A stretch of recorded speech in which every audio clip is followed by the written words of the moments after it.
Hey guys, what's up? Welcome back to the channel, Cynicalex, and it is finally time to update the tier list. I was waiting until April Fools to see if they would release any new characters. They released a very hilarious skit that I actually want to make a separate video about with a bit of a reaction and things like that, because I think the skit is amazing. It's the new feature, not game mode, in Marvel Future Fight called the microphone feature, which I think is just amazing. Cage and everybody else that acted in it did a fantastic job.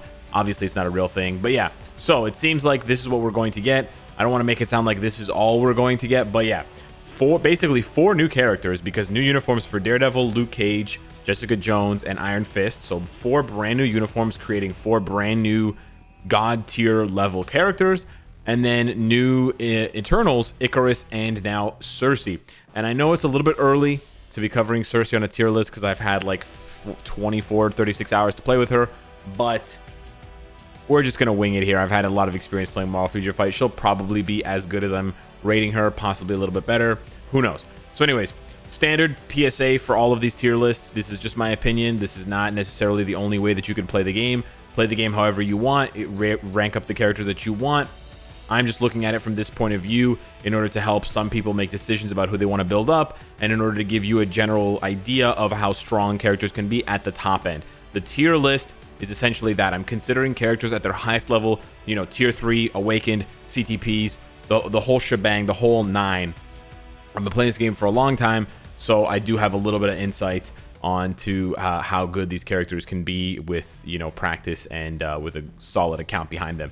So with that being said, let's dive into, there's a lot of changes. Okay, I'm just going to address that at the top as well. There's a lot of changes to characters. I didn't add any new icons or any new legend things, but there are a ton of I moved a ton of characters around. I moved more characters into the needs rework tab, which you actually can't see. You have to like scroll over to the side to see it, because the needs rework tab was getting really small. Because a lot of the needs rework tab had Daredevil, Iron Fist, Luke Cage, and Jessica Jones in it, and they all got sucked out with this update. So giggity on that, and yeah. So I had to obviously move characters over. Basically every tier lost. Every single tier lost characters, and then the tiers were repopulated with some characters, most of them being new. So let's start off with True Gods here. These are like the best characters in the game for the vast majority of content. And there's a little bit of a... It's going to be a little bit of a controversy here, but there's basically only two new characters here. Daredevil did not make the list, as you can see, but we got Luke Cage and Iron Fist. Now, I'm going to talk about Luke Cage first. I've made a lot of videos about him. I've, you know, very well represented his PvP value. That's the majority of the reason why he's in True Gods. But hear me out. Luke Cage becoming so powerful. Luke Cage basically went from nothing to insane. His leadership gives debuff immunity and physical immunity to all defenders allies. He's got a heal, like he's got healing. He's got Wolverine level healing almost. It's every 2 seconds, whatever. He's got 30% HP buff, damage reduction, iframe ignore. He's got insane reflect for physical damage. A lot of characters has physical damage, even though they deal energy, like Sentry and stuff like that. And then he's got a skill with accumulation, which actually makes him hit even harder. And not only does the accumulation skill make him hit harder, but it also makes him reflect more, because reflect is based on your max HP, max attack. So when he accumulates with his warming up skill, his max attack spikes even higher, which then makes his reflect spike. So he literally one-shots himself. If you face Luke Cage versus Luke Cage, my advice to you is just don't touch anything. Take it off autoplay and don't touch anything, because the other Luke Cage is going to kill himself. Just press the 3 and don't do anything else. But his power level in PvP is so strong that people are redesigning their teams against him. And basically the only thing that Luke Cage needs is for Jean Grey to be banned, because there are no other good blast types in PvP whatsoever. It's just Jean Grey. So if Jean Grey is not in the mix, Luke Cage is basically the second best PvP threat in the game. He completely erases Hulk. Hulk has no chance against Luke Cage. You know, the vast majority of the time he kills himself to reflect if he does the 3 or the 4. It's just brutal. And Luke Cage basically only loses to tankier or stronger sentries or Luke Cages. He eats Silver Surfer for breakfast. He can fight through the reflect and do enough damage to kill Silver Surfer before he dies. He claps Molecule Man. He claps Dormammu. There's nobody except Sentry and Jean Grey that can really stand to Luke Cage. It's bananas. And Null, who's pretty good for PvP, Luke Cage wrecks him because Null does full physical damage, so Null just kills himself to reflect. It's bananas. So yeah, this is a bit of an exaggeration for his ranking based on PvP, but based on what a meta tier list is, he is, I think, definitely going to shift the meta of PvP. He's basically going to stop other physical types from becoming good in PvP until they can somehow address or negate his reflect. Because the reflect is basically gonna, like, the Quicksilver's gone, Black Widow's gone, Hulk is gonna be gone soon. Like, all these characters are just dust in PvP because of Luke Cage. So it's and he's gonna probably make other blast types. People are gonna consider other blast types to counter him. So I really can't stress enough how that does affect the meta. For PvE, he's good. He's not bad for PvE at all, but he's obviously PvP focused. Iron Fist, on the other hand, is almost entirely PvE focused. He has a self-buffing leadership. He's an amazing character. He can work with an obelisk. He can work with an energy. He got a huge buff. His rotation can be a little bit frustrating to use, so you do have to get used to it. It's either 3, cancel 4, delayed cancel 5, or delayed cancel 6, cancel 5. Or if you want to be safer, if you just don't have good luck with your procs, it would be 3, cancel 6, cancel 5, or 3, cancel 5. And then at the end of your proc, when it's over, you do 4, and then the dragon comes around at the beginning of your next proc. But he's got gorgeous new animations, really nice accumulation, really nice AoE damage, lots of burst, and again, self-buffing leadership allows him to double up on the supports, right? He can get Mystique and Valkyrie against Null or Mephisto. The only thing here for both Luke and Iron Fist is that Mephisto coming out as a new World Boss Legend highlights the weakness of combat types versus blast types. And so I feel like Iron Fist sort of lost some of his gas. Like, people were really hype about Iron Fist, and then all the content creators and stuff and players tried him against Mephisto, and he's not bad against Mephisto, but he's not as good as Rogue, right? He's not even close to nearly as good as Rogue or other characters because he's not speed type, right? Or blast or universal to have the neutrality. He's actually losing damage against the blast type. So I think that kind of took the wind out of his sails a little bit. It'll probably spike up. His value will spike up when we get a speed, if we ever get a speed World Boss Legend, but he's still really, really good for now. Like, he's a solid investment. He can do a little bit of ABX and a little bit of squad battle and stuff like that, but really World Boss and World Boss Legend is where he excels, but he can do multiples because he has both physical and energy damage. So he kind of double dips there. His Awakening skill has a ton of physical damage. Then we have Daredevil. Now, I originally put Daredevil under Luna Snow and True Gods, but then I moved him back. He's just not quite good enough. That's really Daredevil. He's the jack of all trades. He can do lots of things in PvE now. He can do lots of things in PvP. I mean, Daredevil got a huge buff. Don't get me wrong. Don't get me wrong at all. He's got iframe ignore with a huge counterattack with crazy burst damage. He can one-shot sentry in PvP, which is nuts. His 4th skill, huge AoE, fracture, and it guard breaks. It locks up. He basically, you know, toys with Jean Grey because he just locks her up infinitely. His 5th skill's got a nice long iframe to dodge enemy skills and stuff like that. And I'm mostly talking about PvP, but he's also good for PvE. And he's got a very proc-friendly rotation for PvE as well.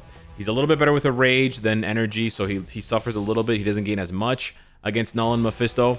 And I think that's really where his value dropped. People were expecting him to be better against Null and better against Mephisto, but it's just not the case. It seems like Rogue is just straight up better for Mephisto, and then there are other characters that are better for Null, and sometimes it seems like Iron Fist is better for Null, which is weird because Daredevil has base 70% ignore dodge. Yeah, he has base 70% ignore dodge. So I think he just fell short a little bit of people's expectations for him, but he's a very, very solid all-around character, and he can do everything for you, PvE, PvP, and he'll do it well. He can do it with an obelisk, he can do it with a proc obelisk, CTP of energy, CTP of rage. He probably will benefit the most from a rage or in PvP with a regen, but he can definitely do it all for you.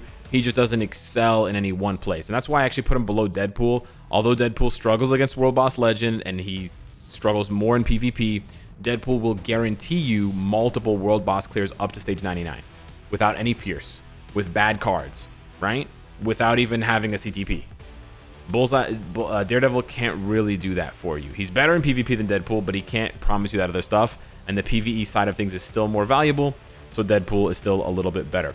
Then we have the Jessica Jones. Not too much to say about Jessica Jones. She got a huge rework, very, you know, crazy change, but she just didn't get enough effects, in my opinion. She has a buff on her 4th skill. She has iframe ignore on her 3rd skill. Not enough iframes though for herself, and not enough defense. So she can make it work, but honestly, I feel like she's mostly just a support. She's an amazing support, especially in PvP for Luke Cage and Daredevil. But for that reason, she actually doesn't even need to be awakened. So she doesn't have the needs awakening tag the way that Luke Cage and Iron Fist do, because she just needs to be tier 2 in order to apply her tier 2 passive. But her tier 2 passive is actually, it's not even her tier 2 passive, it's her tier 1 passive. Anyways, it's insane, right? Mind damage immunity, a crazy heal when you drop below a certain amount of HP, and then her uniform gives you or actually it's not a heal when you drop below a certain amount of HP.